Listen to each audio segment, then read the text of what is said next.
Good evening everyone, कैसे हो सब। I hope all are safe at home, fit and enjoying their own family time. I am Monika Pawar, the founder of Krida Tantra Academy Private Limited. Krida Tantra Academy is basically a social entrepreneurship startups which works with a mission of transforming people's lives by providing them affordable doorstep fitness services. Now, what is the need of this transformation? हमारे उपनिषदों में एक श्लोक है, बहुत ही अच्छा श्लोक है। शरीर आद्यम खलु धर्म साधनम, यानी शरीर ही सभी कर्तव्य या कार्य पूरा करने का एकमेव साधन है। इसीलिए शरीर को स्वस्थ रखना हमारा सबसे पहला कर्तव्य होना चाहिए। एक बार की बात है, एक गांव में एक धनिक सेठ रहता था। उसके पास बहुत पैसा था, बट वो बहुत ही आलसी था। आलसी होने के कारण उसको कुछ भी काम करना अच्छा नहीं लगता था। वो सोचता था कि मेरे पास तो इतना सारा पैसा है, तो मुझे तो कुछ काम करने की ज़रूरत ही नहीं है। वो अपने सारे काम अपने नौकरों से करवाता और खुद दिन भर सिर्फ खाता और सोता रहता। ऐसे ही सालों बीतते गए और कुछ सालों बाद उसको ऐसे पता चला कि उसका शरीर जो है वो उसके शरीर ने काम करना बंद कर दिया है। हाथ पैर शिथिल हो गए हैं। वो अपनी जगह से भी नहीं उठ पा रहा था। तो इसकी वजह से वो बहुत ही दुखी कष्टी हो गया। उसके पास जो पैसा था उससे वो अपने शरीर को स्वस्थ नहीं कर पा रहा था। ऐसे ही एक दिन उस गांव से एक साधु गुजर रहे थे, तो उन्होंने उस सेठ की बीमारी के बारे में सुना। तो उन्होंने तुरंत ही उस सेठ के नौकर को बुलाया और उसे कहा कि मैं तुम्हारे सेठ की बीमारी दूर कर सकता हूँ।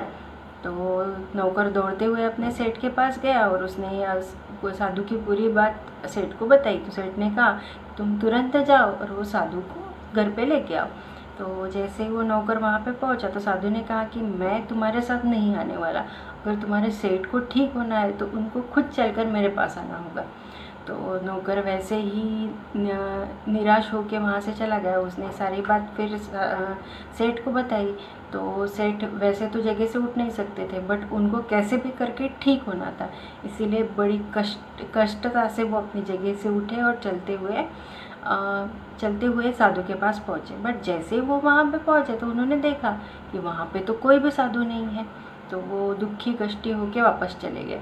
दूसरे दिन भी ऐसे ही हुआ, तीसरे दिन भी ऐसे हुआ। नौकर आता, साधु उसको मना कर देते। फिर वो सेठ के पास जाता, सेठ वहाँ पे आता और जैसे वो वहाँ पे पहुँचता वहाँ पे साधु नहीं होते।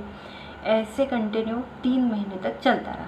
फिर 3 महीने बाद जब एक दिन वो सेठ साधु के पास चलते चलते आ रहा था, तो उसको ऐसे लगा कि उसका शरीर पहले से काफ़ी स्वस्थ हो गया है। वो अच्छे से चल फिर रहा था, उसके हाथ पैरों काम करना चालू कर दिया था। तब जाके उसको समझ में आया कि साधु ने ऐसा क्यों किया। फिर 3 महीने बाद जब साधु उससे मिले तो साधु ने कहा कि बेटा देखो, तुम्हारे पास धन है, बट धन से तुम स्वास्थ्य नहीं खरीद सकते। तुम भले ही सुविधाएं खरीद सकते हो, बट कभी भी स्वस्थ शरीर नहीं खरीदा जा सकता, क्योंकि बहता हुआ पानी ही हमेशा निर्मल होता है। अगर वो पानी एक जगह पर ठहर जाए तो वो सड़ने लगता है। भगवान ने हमें ये शरीर जो दिया है वो कार्य करने के लिए दिया है। अगर तुम इसका योग्य उपयोग नहीं करोगे तो कभी भी ये शरीर तुम्हारा साथ नहीं देगा। वी ऑल नो दैट कि health is wealth. It means if you have wealth, if you don't have wealth then you can survive, but if you don't have health then you can't survive. But do you think in today's advanced lifestyle we are giving priority to our health, या फिर हम अपने बच्चों को physical fitness की, physical health की क्या importance होती है उनके लाइफ में ये बताते हैं? अगर हम आज के बच्चों की बात करें तो आज के बच्चे बहुत जल्दी बीमार हो जाते हैं। They are not ready to adapt in the changing environment easily. जैसे ही एनवायरनमेंट चेंज हो जाता है, जैसे ही ऋतु चेंज हो जाता है, बच्चों में बीमारियां बढ़ती जाती है। जैसे वायरल डिसीजेस हो गए, देन कफ हो जाता है, फीवर हो जाता है। ये तो जस्ट फैक्ट। अगर हम स्टैटिस्टिक्स की बात करें तो क्या है, तो India has the second largest number of obese children in the world. and they are at high risk of chronic disease. Now chronic disease means like diabetes, cancer. Then बीच में एक पुणे की न्यूज़ है जिसमें एक 10 ईयर का लड़का था जो कार्डियक अरेस्ट की वजह से, कार्डियक अटैक की वजह से मर गया. So do you think 10 year is the age of cardiac attack? ये तो हो गए फिज़िकल हेल्थ की बात. But according to one research analysis, the regular physical activity does not affect is not only important for physical health, but also it is important for mental and social development of a child also. अभी इसी का ये परिणाम है कि हमारे देश में या पूरे वर्ल्ड में बच्चों में सुसाइड का जो रेशो है वो बढ़ रहा है. अगर हम इंडिया की बात करें या सिर्फ दिल्ली में लास्ट 5 years में 5000 students are died only due to suicides. Means बच्चे अभी स्ट्रेस नहीं ले पा रहे हैं. अगर हम अहमदाबाद की बात करें तो आई थिंक 2 या 3 years पहले की बात है, बोपल एरिया की, जहाँ पे एक स्टूडेंट 10th में था, काफ़ी अच्छा था स्टडी में, बट उसको ऐसे लगा कि वो बोर्ड एग्ज़ाम देने के लिए अभी प्रिपेयर नहीं है, इसका उसको स्ट्रेस आ गया और उसने सुसाइड कर लिया. सो बच्चे थोड़ा भी स्ट्रेस नहीं ले पा रहे हैं. सो ये क्या हो रहा है, तो उनके मेंटल पे इफ़ेक्ट हो रहा है, उनकी मेंटल डेवलपमेंट नहीं हुई है, इसीलिए ये सारे प्रॉब्लम्स आ रहे हैं. देन हम देखें तो हमारे यहाँ 35% जो हार्ट अटैक विक्टिम्स है, first heart attack victims, they are below age 35. Then 89% of the total population, 89% people of the total population are under stress, are working under stress. Means this is really a bad situation in India or in the world. तो ऐसा क्यों हो रहा है, ये day by day increase क्यों हो रहा है? अगर हम हमारे चाइल्डहुड की या 1 या 2 जनरेशन पहले की बात करें तो क्या होता था, हम घर में रहते थे, घर में बहुत बड़ा प्लेग्राउंड होता था, जॉइंट फैमिली में रहते थे जहाँ पे सब दादा दादी, नाना नानी, अंकल आंटी सब साथ में रहते थे, सबके बच्चे साथ में खेलते थे. सो स्कूल में भी, स्कूल की अगर बात करें तो स्कूल में एजुकेशन के साथ स्पोर्ट्स को इक्वल इम्पोर्टेंस होता था. स्कूल्स में भी काफ़ी प्लेग्राउंड अवेलेबल होते थे जहाँ पे बच्चे खेल सकते थे, क्योंकि एजुकेशन का स्ट्रेस नहीं होता था. तो इन सारे रीज़न की वजह से उनका फिज़िकल एक्टिविटी जो उनको नेसेसरी है वो ऑटोमेटिकली हो जाती थी. बट अगर हम करंट सिनेरियो देखें तो क्या हो रहा है, हम न्यूक्लियर फैमिली में मूव हो गए हैं. घर में both parents are working, so they don't have the time for sufficient time for their child. So बच्चे क्या कर रहे हैं, खुद के एंटरटेनमेंट के लिए डिजिटल गैजेट्स की तरफ मूव हो रहे हैं. अगर डेफिनेटली बच्चों को क्या हो रहा है कि प्लेग्राउंड पे जो गेम्स खेलने चाहिए वो ना खेलते हुए वो डिजिटल गैजेट्स यानी जैसे मोबाइल गेम्स है या वीडियो गेम्स है उसकी तरफ मूव हो गए हैं. So physical activity definitely come हो गई है. देन अगर वो प्लेग्राउंड पे खेलते भी है then they are unstructured. School में भी जो फोकस हो रहा है वो सिर्फ एजुकेशन पे हो रहा है, सिर्फ ब्रेन पे हो रहा है, ब्रेन डेवलपमेंट पे हो रहा है.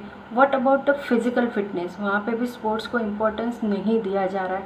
हार्डली 1 या 2 आवर्स होते हैं एक वीक में स्पोर्ट्स के लिए एलोकेट किए हुए. देन बहुत सारी स्पोर्ट्स एकेडमीज़ अवेलेबल है, बट उसमें भी क्या हो रहा है, they are focusing on specific sports like cricket, badminton, then karate, then gymnastics, swimming, like that, and they have the high budgets. So जो मिडिल क्लास पीपल है उनके लिए वो अफोर्ड कर पाना पॉसिबल नहीं है. तो ये तो हो गई स्टैटिस्टिक्स, फैक्ट्स की बात. अगर हम वर्ल्ड हेल्थ ऑर्गेनाइजेशन यानी WHO की गाइडलाइंस देखें तो उसमें क्लियरली मेंशन किया हुआ है कि अगर कोई भी बच्चा रेगुलरली या डेली 60 मिनट्स की फिज़िकल एक्टिविटी करता है, हाई एक्सटेंसिव फिज़िकल एक्टिविटी करता है, देन वो होल लाइफ में फिज़िकली एंड मेंटली फिट रहता है। अगर वो उससे ज़्यादा करता है तो इसका उसको डेफिनेटली एक्स्ट्रा बेनिफिट मिलता है, बट अगर ये इससे कम हो जाए तो डेफिनेटली उसकी मेंटल एंड फिज़िकल हेल्थ वहाँ पे अफेक्ट करेगी। सो हमारे पास सारे स्टैटिस्टिक्स है, हमारे पास इसके क्या रीज़न है, ये सिनारियो का क्या रीज़न है, ये सब इंफॉर्मेशन है। बट हम इस सिनारियो को चेंज करने के लिए क्या कर रहे हैं? Now to implement the implementation of this information brings transformation, and to bring this transformation and to create a global ecosystem for a healthy lifestyle structure is the vision of Krida Tantra Academy.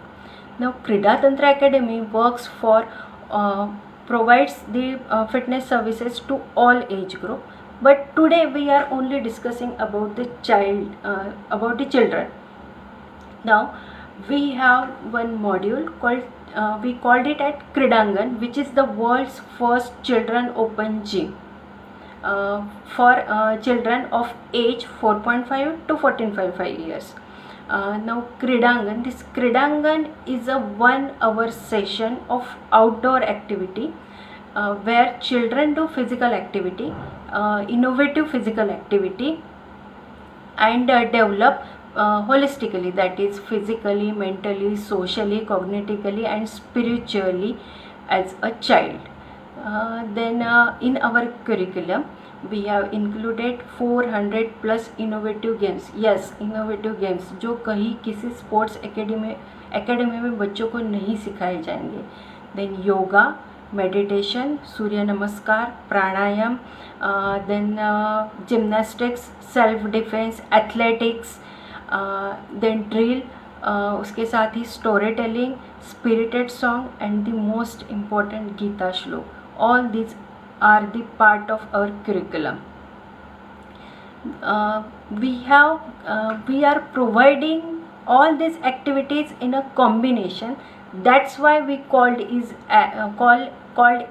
it as a world's first open gym. ये सारी almost सारी outdoor activities है.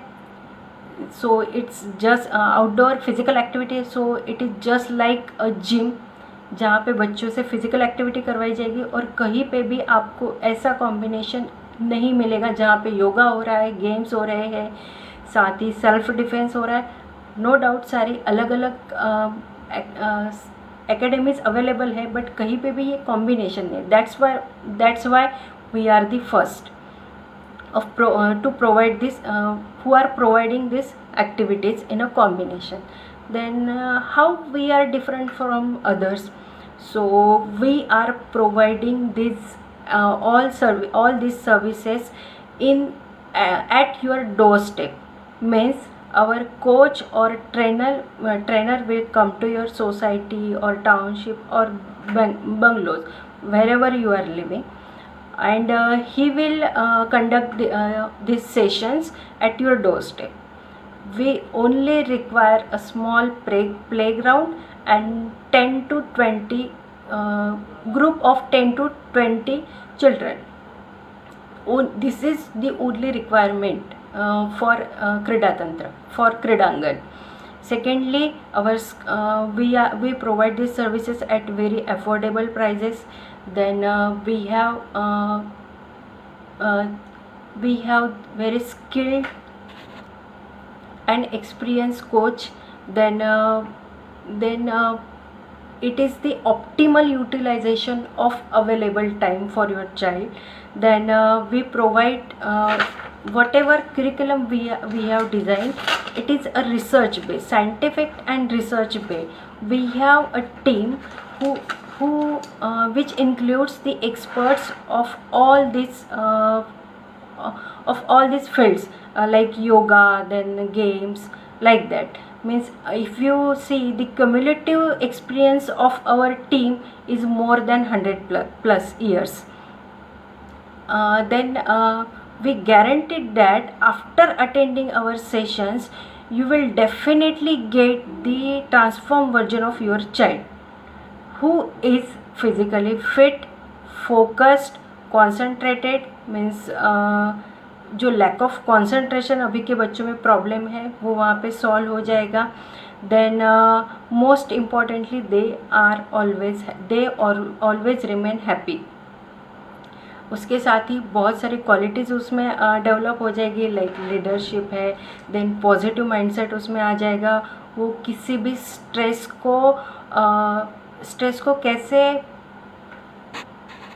कैसे handle करना है ये उसको पता चल जाएगा।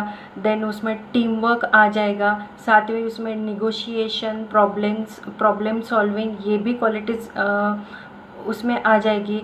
उसके साथ ही वो डिफिट को एक्सेप्ट करना सीख जाएगा, caring and sharing, then self discipline जैसी भी क्वालिटी उसमें डेवलप हो जाएगी। अभी ये सब तो हम बोल रहे हैं, बट इसकी गारंटी क्या है? क्योंकि बोलने के लिए तो कोई भी बोल सकता है, बट जब तक आपको गारंटी ना मिले आप कैसे उस पर इन्वेस्ट करोगे, किसी भी चीज़ में इन्वेस्ट करोगे?